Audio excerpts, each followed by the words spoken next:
The white tablecloths, crystal chandeliers, and floral arrangements of scarlet and cream roses created a fairy tale atmosphere that Lauren Parker had imagined 1,000 times, but the reality exceeded all expectations.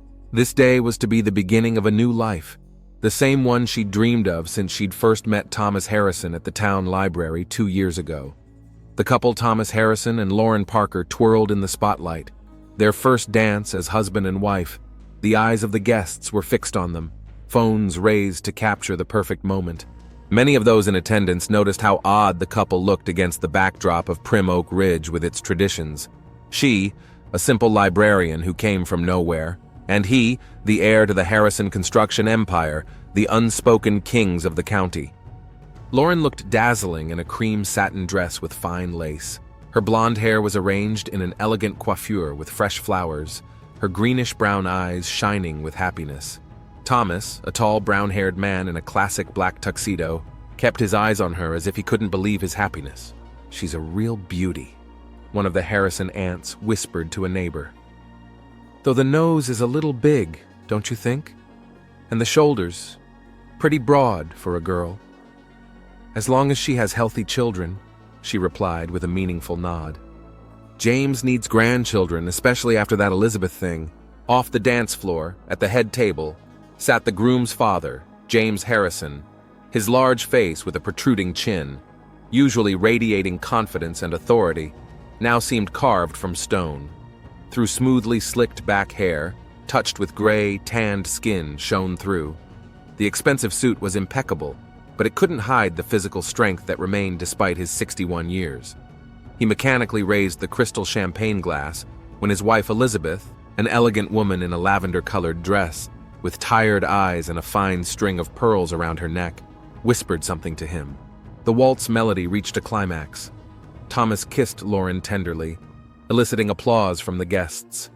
The world around them was filled with music, flowers, and smiles, but suddenly James Harrison's phone vibrated silently in the breast pocket of his jacket.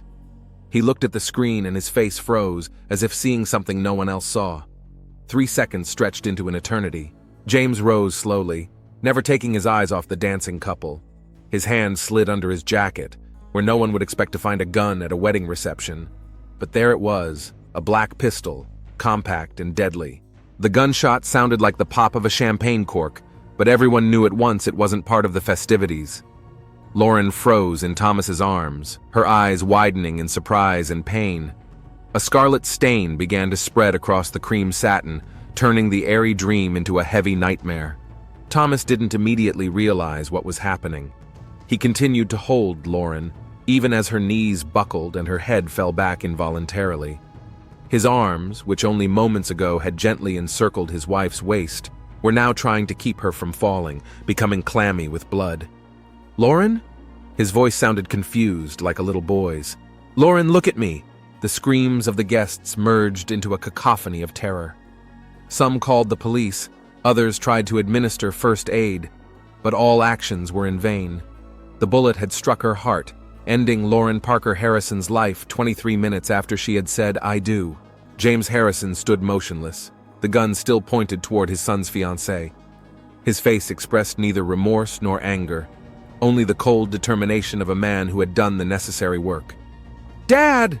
Thomas finally shouted, lifting his gaze from Lauren's lifeless body. "What have you done? What have you done?"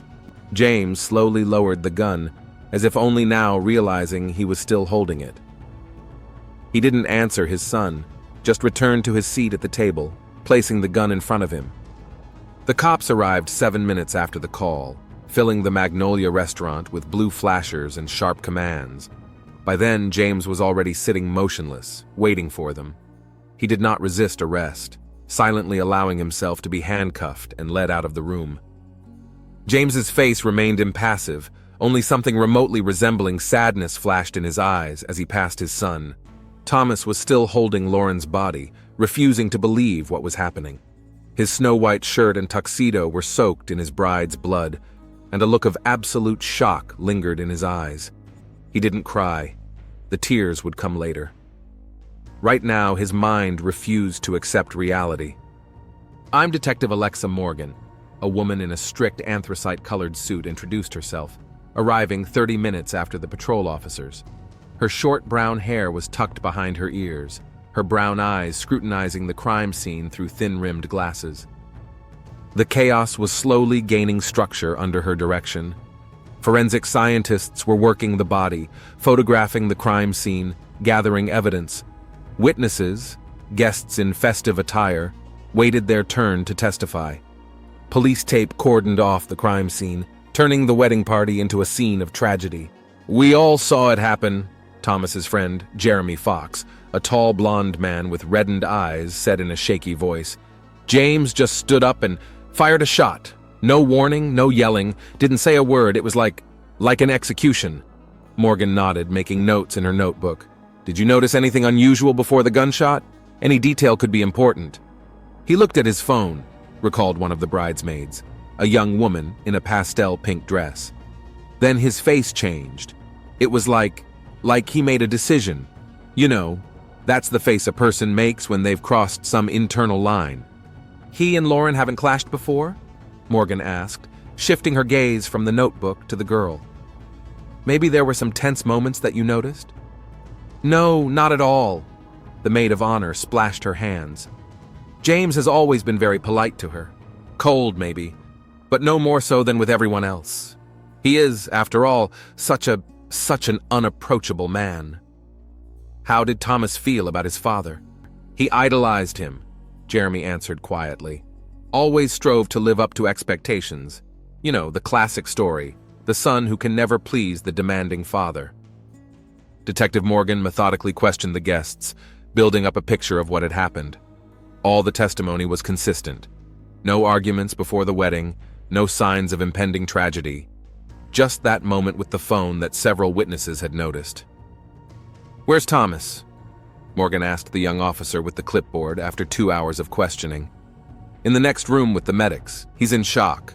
Morgan found her fiancé sitting on a couch in the staff lounge, with a blank stare and bloody hands. A nurse was trying to treat a scratch on his cheek that had appeared from some unknown source, but he didn't seem to notice anything. Lauren's veil lay on a table nearby. Somehow he'd kept it, a fragile symbol of a shattered dream.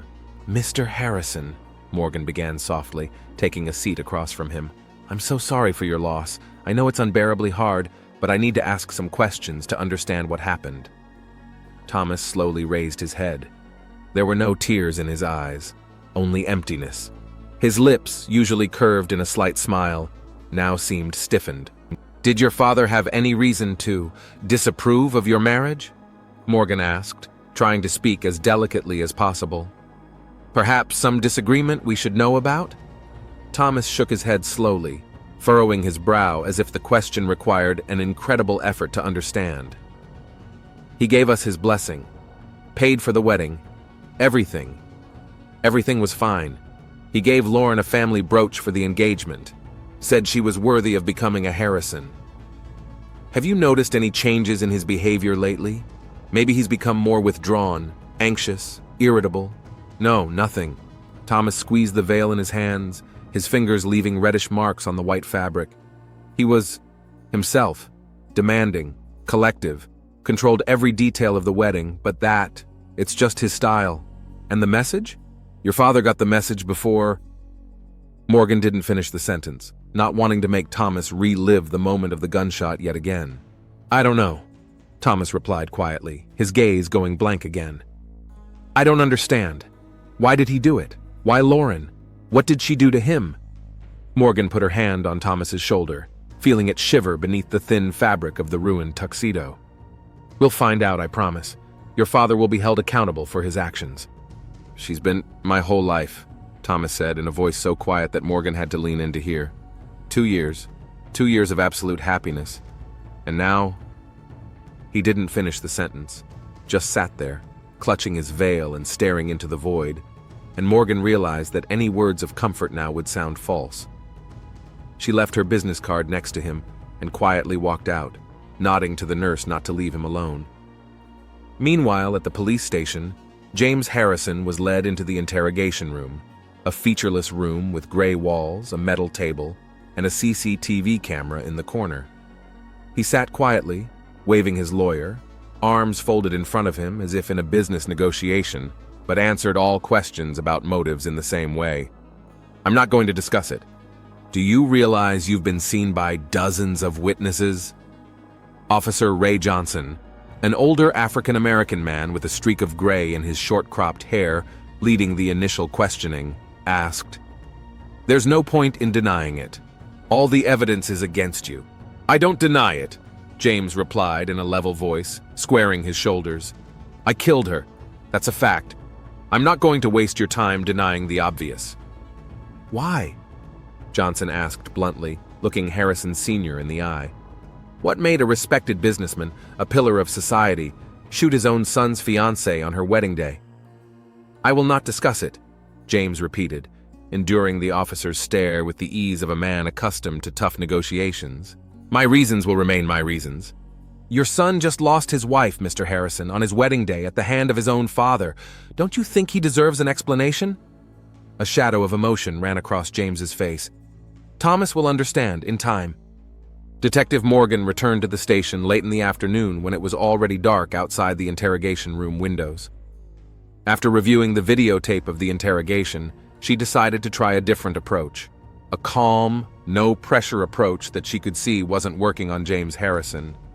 "Mr. Harrison," she began, entering the room and closing the door carefully behind her, "we checked your phone, the very message you received before you pulled out your gun." For the first time all evening, James looked worried. His gaze grew sharper, and his fingers, which had been resting calmly on the desk until then, twitched slightly. "You don't have a warrant. My phone is private property." "You're right, but we have witness statements about a message you received just before the murder. The message that caused you to pull out a gun and shoot your son's fiancée. It's key evidence and the judge will sign the warrant before dawn," Morgan bluffed, watching James's reaction carefully. James remained silent, but his fingers clenched slightly, giving away his inner tension. "What was in that message, Mr. Harrison?" Morgan asked softly, leaning forward. "What could have been so horrible as to cause you to ruin your own son's life?" "I will not discuss it," he repeated for the fourth time, but there was no longer the same firmness in his voice. Morgan changed tactics. "Your wife told us about your obsession with your family tree, about how important the continuation of the Harrison family is to you." It elicited a reaction, barely noticeable, but Morgan noticed the way James's shoulders tensed and his gaze darted away for a split second, as if looking for non-existent support. "Elizabeth doesn't know anything," he finally said, and there was a note of weariness in his voice. She never understood. After several hours of fruitless attempts, Morgan decided to take a break.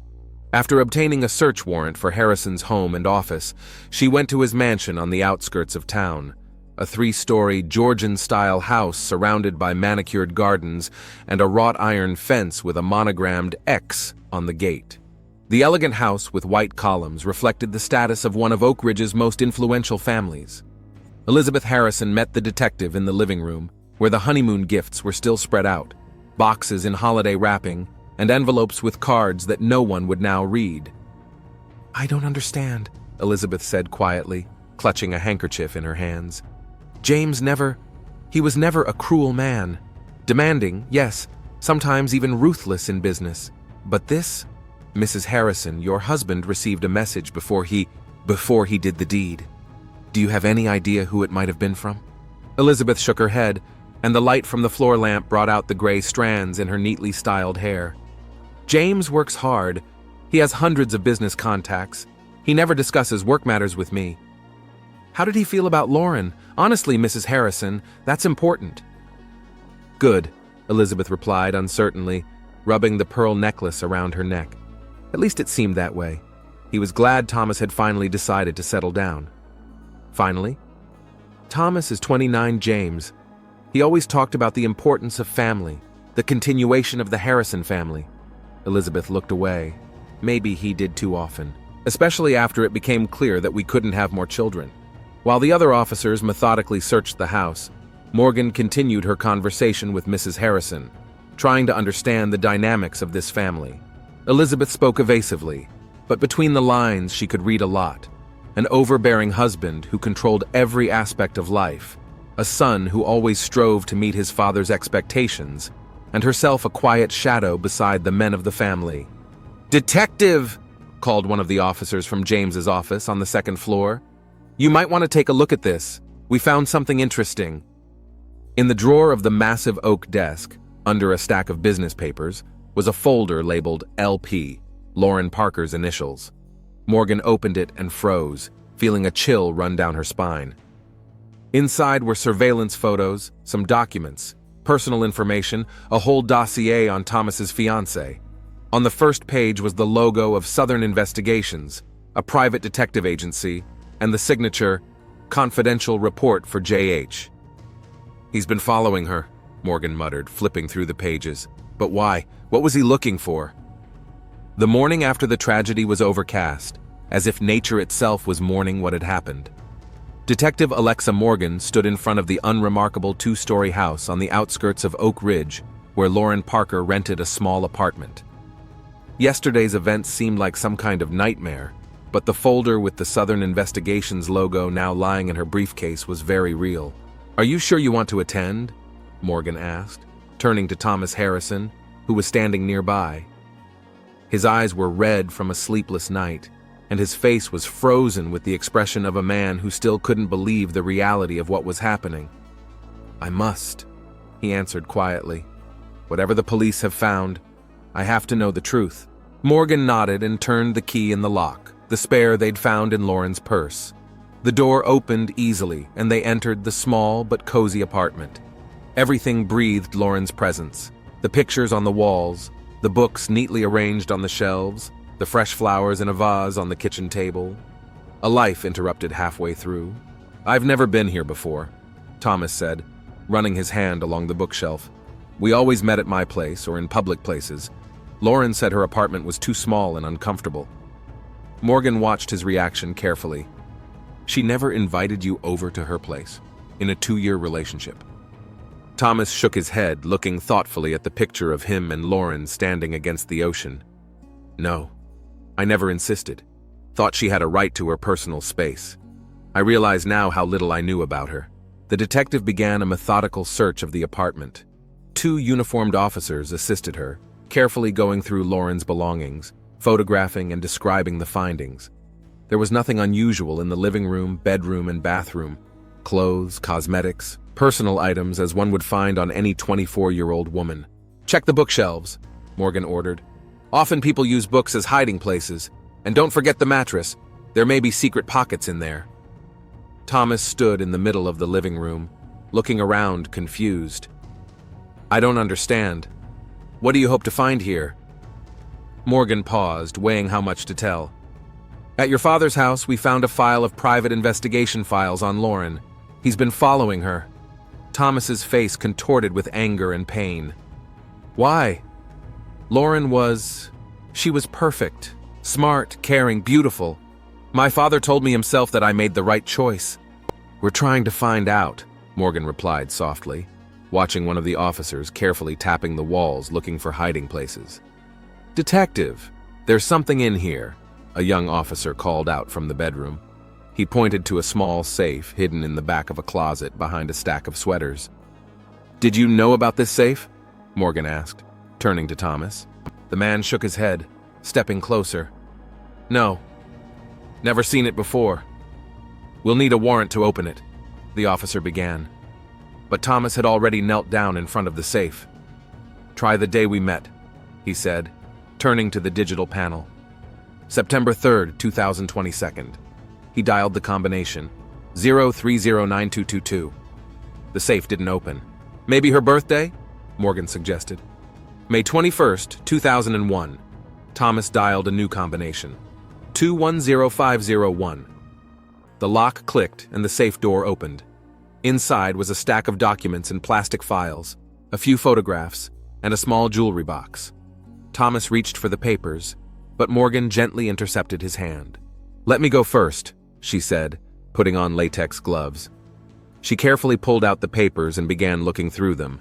A birth certificate in the name of Lawrence Parker, dated May 21st, 2001. Medical records with a diagnosis of gender dysphoria. Name change papers. Prescriptions for hormone therapy. Surgeon's reports. Morgan slowly raised her gaze to Thomas, who stood frozen in anticipation. "Thomas," she began cautiously, "did you know that Lauren—" "What?" His voice trembled. "Lauren was born a man. These documents show that she underwent a sex change process about 6 years ago." Thomas staggered as if from a physical blow. His face paled, his eyes widened in disbelief. "No, that's impossible. I would have known. I would have felt—" "Have a seat." Morgan pointed to the bed. "This is complex information." Thomas lowered himself to the edge of the bed, keeping his eyes on the documents in the detective's hands. "Show me," he demanded.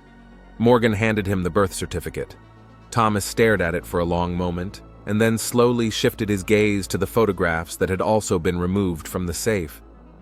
One of them showed a teenager with facial features vaguely reminiscent of Lauren, but with short hair and wearing men's clothes.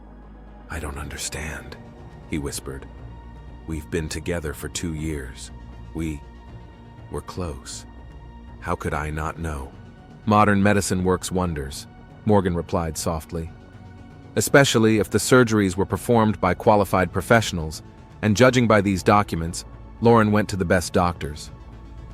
Thomas sat staring at one point, trying to comprehend the new reality. "So Dad found out, that's why That's why. Looks like it," Morgan nodded. "But that doesn't explain why he decided to do something so drastic. Many families face similar situations and find a way to accept reality."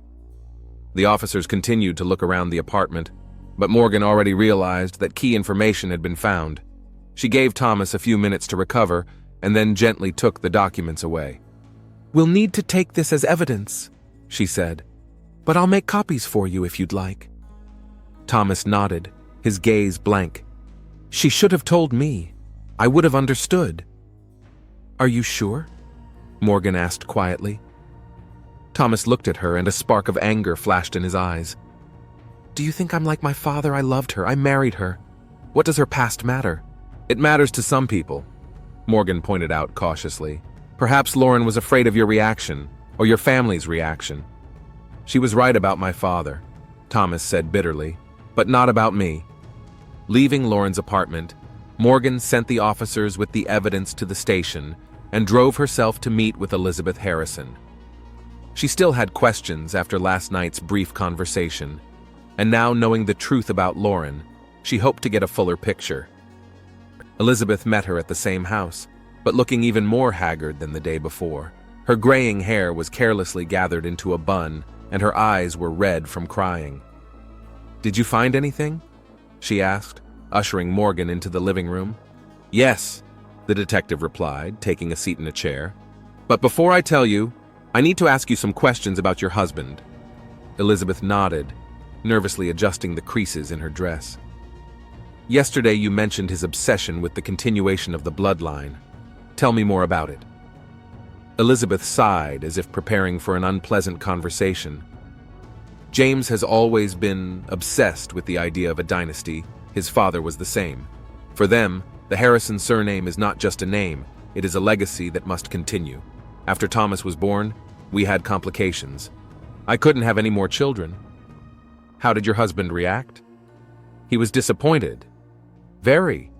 Elizabeth averted her gaze. "But in time he accepted it and shifted all his hopes to Thomas. He began to insist that his son marry early, have a large family. Not just children's sons who would continue the family name. Thomas resisted. He was a good son. Tried to live up to his father's expectations in everything, but in matters of his personal life, he wanted to find true love, not just a suitable candidate to produce heirs." Morgan made a note in her notebook.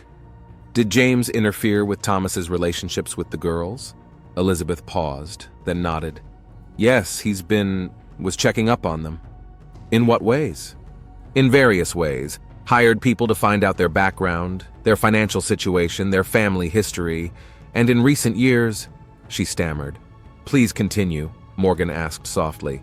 "He insisted that Thomas's girls undergo medical examinations, allegedly to detect genetic diseases that could be passed on to the children. But in reality, he was testing their fertility," Morgan finished for her.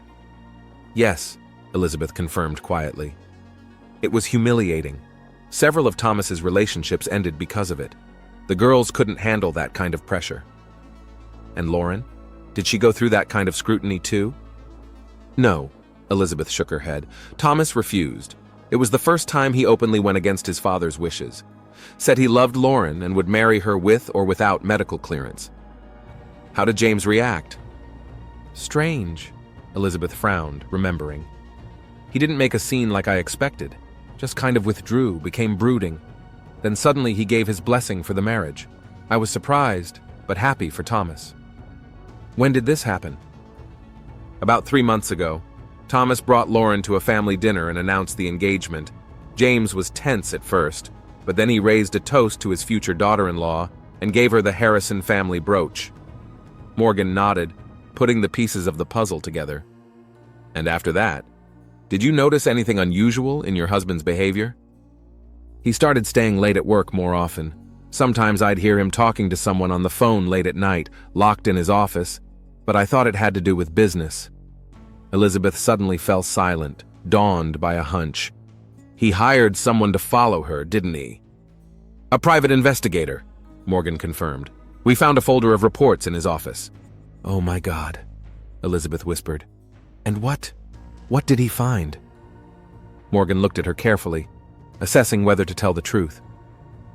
Mrs. Harrison, what I'm about to say may be shocking, but it is important to understanding your husband's motives. Elizabeth straightened, preparing to strike. Speak. Lauren was a transgender woman. She was born a man and underwent sex reassignment surgery several years ago. Elizabeth went pale, her hand rising involuntarily to her throat. What?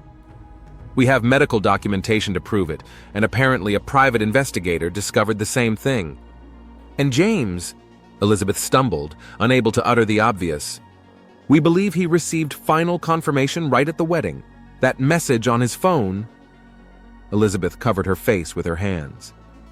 He couldn't bear the thought of his only son marrying to a man who could never bear him grandchildren, his precious Harrison heirs. That doesn't justify murder, Morgan said firmly. Of course not, Elizabeth quickly agreed. But I know my husband. For him, the continuation of the lineage is everything. When he found out I couldn't have any more children, he didn't speak to me for a week. And then, he only accepted it because we already had Thomas. Did you know about the gun? No, James never kept a gun in the house. At least that's what I thought. Morgan made a few more marks in her notebook. Where is Thomas now? I don't know. Elizabeth shook her head. He didn't come home after what happened. Won't answer his cell phone. I'm afraid for him. We'll find him, Morgan assured her, rising. Thank you for the conversation, Mrs. Harrison. If you think of anything else, please call me. Leaving the Harrison house, Morgan got into her car and just sat for a while, mulling over the information she had received. The picture was gradually becoming clearer, but that didn't make it any less tragic. A man so obsessed with the idea of procreation that he would rather kill his son's fiancée than let him live with a woman who couldn't bear biological children. Her musings were interrupted by the phone ringing. Detective Morgan, she answered. This is Officer Johnson. We checked with the Southern Investigations Detective Agency. They were hired by James Harrison 3 months ago to investigate Lauren Parker's past. What did they report to him? The initial reports were vague. They found that Lauren had moved to Oak Ridge from out of state, changed her name, but the reasons were unclear. Harrison insisted on continuing the investigation, increased the pay. And they found out the truth, Morgan stated. Yes, but only yesterday. The detective sent the final report with the medical records right around the time of the wedding. Harrison insisted the information was urgent. Thank you, Johnson. Keep looking for Thomas Harrison. He's in shock and could be unpredictable. Finished talking, Morgan started the car. She needed to get back to the station and file her report, but her thoughts kept returning to Thomas. The young man had just lost his wife, learned the shocking truth about her past, and that his father was a cold-blooded killer. At that moment, her phone rang again. An unfamiliar number. Detective Morgan, she answered. This is Thomas Harrison. The voice on the other end sounded cold and determined. I want to talk to my father. In private. The interrogation room at the Oak Ridge police station remained as impersonal as it had been 2 days ago when James Harrison had first been brought here. The same gray walls, the same metal desk, the same dim lighting. But now, Detective Alexa Morgan entered it with a different mood, the confidence of someone who had put together all the pieces of a puzzle. She placed a folder with the logo of Southern Investigations on the desk, Lauren's medical records, and a printout of her phone records beside it. James Harrison sat across the table, still as focused as ever, despite 2 days in the holding cell. Only the shadows under his eyes betrayed his fatigue. "Good morning, Mr. Harrison," Morgan began, lowering herself into the chair across from him. "Today, we're going to talk about motives." James tilted his head slightly but didn't utter a word. "I know why you killed Lauren," Morgan continued, opening the folder. "And I know that the message you received during the wedding dance was the last report from this detective agency." She unfolded the phone log to him, where the incoming number at 16 hours and 12 minutes stood out. The exact moment Thomas and Lauren had begun their first dance as husband and wife. "This number belongs to Howard Mitchell, the private investigator you hired to follow your son's fiancée. He sent you the final confirmation of what you already suspected. Lauren Parker was born a man." For the first time since his arrest, James's face reflected an emotion, something between fatigue and relief. "I won't discuss it," he uttered, but without the same confidence. "It doesn't matter anymore, Mr. Harrison." Morgan shook her head. "We have all the evidence. We know about your obsession with procreation, the way you forced Thomas's girls to undergo medical fertility tests. We know that Thomas first resisted, refusing to subject Lauren to this humiliating procedure. And we know that instead of respecting your son's decision, you hired a detective to dig into his fiancée's past." James looked at Morgan with a stony expression, but his fingers twitched nervously. "A confession could mitigate the sentence," she added. "The prosecutor can consider temporary impairment of judgment. Otherwise, you face life in prison without parole." "You don't understand," James finally said, his voice sounding muffled. "No one understands. This isn't just a whim. It's a duty. Duty to kill innocent people? Duty to protect the Harrison bloodline." James straightened up as if something inside him had broken, allowing the words to break free. 20 generations, do you understand? 20 generations of pure blood that built this city, this county. And it was all supposed to end in deception? "Lauren didn't cheat anyone," Morgan objected calmly. "She just wanted to live her life." "She tricked my son," James raised his voice for the first time. "Made him believe that she could carry on our line, that she, he stammered as if he couldn't find the words. "That she could bear him children?" Morgan finished for him. "Yes," James exhaled. "Thomas is the only hope. The last Harrison. My father told me, his father told him, the family name must live on. The blood must flow on. It's not just the children, it's the legacy. And for that legacy, you were willing to kill?" "I did what I had to do." James lowered his gaze to his hands. "When I got that message, confirmation that she would never be able to bear Thomas' children, I realized there was no other choice. It was too late to explain anything. They were already married." "You could have let them adopt a child," Morgan remarked. James looked at her with genuine bewilderment. "Alien blood wouldn't continue the Harrison line. You're saying absurd things." Morgan shook her head, amazed at how deeply ingrained in this man were ideas about blood purity and the importance of biological heritage. "Thomas wants to talk to you," she said, changing the subject. "He's waiting outside." A flicker of hope flashed in James's eyes. "Does he understand? Has he forgiven me?" "I don't think so," Morgan answered honestly, "but he wants to hear the truth from you personally." She rose and left the room, leaving James alone with his thoughts. Thomas was waiting for her in the hallway, pale, drained, but determined. "I recorded your conversation with your father," Morgan said as she approached him. "His confession. He explains his motives. Are you sure you want to hear it in person?" "Yes," Thomas nodded. "I must look him in the eye. I will observe through the glass. If you feel you can't handle it, just walk out." Thomas took a deep breath and walked into the interrogation room. James looked up and his face reflected a whole gamut of emotions: hope, fear, love, guilt. "Thomas," he said in a hoarse voice. "Father," Thomas replied coldly, sitting down across from him. "Detective Morgan said you're ready to explain why you killed my wife." James grimaced at the word wife, but nodded. "I wanted to protect you, to protect our family." "From what? From who?" Thomas pitched forward, tension ringing in his voice. "From the woman I loved? Who made me happy?" "She wasn't a woman," James said quietly but firmly, "and she couldn't give you what you needed to continue our kind." "Children?" Thomas grinned bitterly. "Is that all you were thinking of? About hypothetical grandchildren?" "Not about grandchildren, about legacy," James straightened. 20 generations of Harrisons, a pure bloodline." "I know that speech by heart," Thomas interrupted him. "Heard it all my life. Only now do I realize how sick she is." While father and son carried on their difficult conversation, Elizabeth Harrison sat in her bedroom poring over old photographs. One of them showed a young James holding the newborn Thomas in his arms, looking at the infant with an expression of absolute delight and pride. "He really loved you," she whispered, running her finger over the photograph. "In his own way." Her musings were interrupted by the ringing of the doorbell. A young police officer stood on the threshold. "Mrs. Harrison, Detective Morgan sent me. She asked me to check your husband's journals that you mentioned during our conversation." Elizabeth frowned.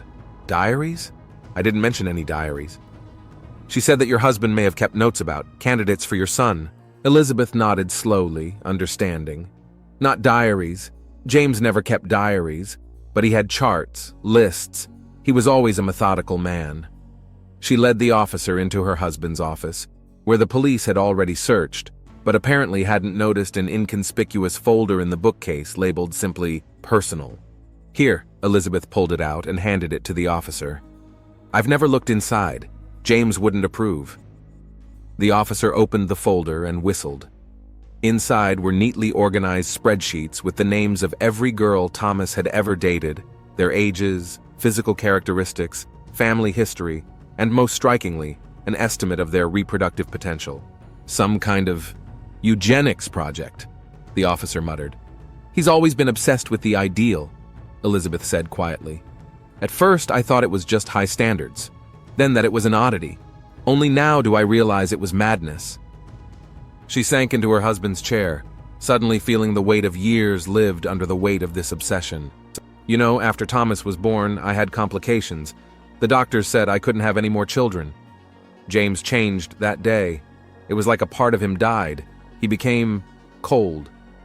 He started to talk about Thomas not as a son, but as carrying on the line. His whole upbringing was centered around this idea of raising the perfect heir, who would in turn produce more Harrisons." The officer shifted uncomfortably from foot to foot, not knowing how to respond to this confession. "I need to take this to Detective Morgan," he finally said. Elizabeth nodded. "Of course. Maybe it will help him understand. We'll help Thomas understand." In the interrogation room, meanwhile, the conversation was becoming increasingly tense. "Did you know that Lauren loved children?" Thomas said, looking his father in the eye. "We discussed adoption. She worked at the library and led children's readings every Saturday. The children adored her. She would have made a wonderful mother." "Not a mother, an adoptive parent," James objected stubbornly. "It's not the same thing." "It's the same thing to me," Thomas said firmly. "You know, I realized something after Lauren died. The real legacy isn't in the DNA, it isn't in the family name. It's in the love we give, in the lives we touch." James looked at his son with the expression of a man who doesn't understand a foreign language. "I'm still going to be a father," Thomas continued. "I'll adopt a child, maybe even several. Give them our last name, and they'll be Harrisons no less than you and me." "That's impossible." James shook his head. "Blood." "To hell with the blood!" Thomas pounded his fist on the table. "You killed a man because of your obsession with purity of line. A man I loved. You ruined my life for some sick idea of dynasty." "I was protecting our heritage," James repeated stubbornly. "Someday you'll understand." "Never." Thomas rose, his face contorted with anger and pain. "I will never understand or forgive you. You are no longer my father, and I swear I will raise my children with completely different values, love, acceptance, respect for others. That legacy you so desperately defended will die with you. He turned to leave, but James called out to him, "You can't give up your blood, Thomas. You are Harrison. It's in your veins." Thomas stopped in the doorway and, without turning around, said, "Perhaps, but it's up to me to decide what that means." Detective Morgan was waiting for him in the hallway. She had seen the conversation through the one-way mirror and now watched Thomas's condition anxiously. "Are you all right?" she asked. "No," he answered honestly, "and I don't think I ever will be, but I know what I have to do next." At that moment, an officer approached them with a folder found in the Harrison house. "Detective Morgan, you might want to take a look at this." Morgan flipped through the documents and her face darkened. "He's systematized information on all your girls, assessed their reproductive potential.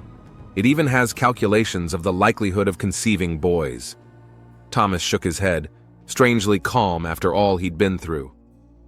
"It doesn't surprise me anymore. I've lived next to this madness all my life, but never noticed its true extent." 3 months later, the county's courtroom was packed. James Harrison's case attracted not only local attention, but also national media attention. The story of a millionaire who killed his son's fiancée because of her transgender past and obsession with procreation resonated across the country. James sat at the defense table, impeccably dressed, but visibly aged. Next to him was an expensive lawyer specializing in murder cases. Thomas sat in the front row next to his mother. Elizabeth looked frail but determined. After her husband's arrest, she had filed for divorce and started therapy, trying to deal with years of emotional abuse. When the judge read the sentence, life in prison without parole, James showed no emotion. He only turned to take one last look at his son, but Thomas was already getting up to leave. "I did everything for you, for our family," James uttered as the convoy prepared to lead him away. Thomas stopped, but didn't turn around. "No, Father. Everything you've done for the sake of your obsession. My family is just beginning." Detective Morgan watched the scene from the back rows of the courtroom. The case was over. Justice, as far as possible, had been served. But as is often the case in her work, it was not satisfying. Too many lives had been ruined. 2 weeks after the trial, Morgan received an envelope with no return address. Inside was a picture of Thomas holding a little girl with Asian features and a short note. "Meet Lauren Harrison, my daughter. A new chapter begins." She smiled as she looked at the picture. There was a glow of life in Thomas's eyes, despite everything he'd been through. Maybe the real legacy really isn't in the blood, but in the love we choose to give. In a maximum security prison 300 miles from Oak Ridge, James Harrison sat in his cell, staring at a blank wall.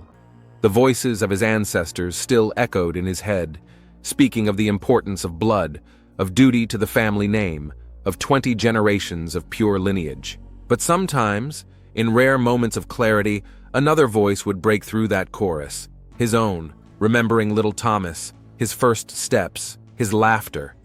And then James wondered if he had paid too high a price for his obsession, hadn't sacrificed what really mattered for the phantom idea of a legacy. But these moments were rare and passed quickly. As the judge said at the trial, "Some beliefs are so deeply ingrained that they become a prison before a person even gets behind bars." In Oak Ridge, life went on. The Harrison construction empire was headed by Elizabeth, showing unexpected business acumen. Thomas returned to work as an architect, but now was engaged in the design of children's institutions, and in his house grew up little Lauren, a girl with different blood, but with the same last name, living proof that a real family is defined not by genes but by love. Detective Alexa Morgan sometimes met them in the city, father and daughter walking in the park or picking out books at the very library where the first Lauren had once worked. And each time, she thought about the strange paths fate takes people down, the destructive power of obsession and the ability of the human heart to heal and start over. There was no happy ending in the Harrison story, too much pain, too much loss, but there was a new beginning. And maybe that's the best we can hope for after tragedy, a chance to write the next chapter differently.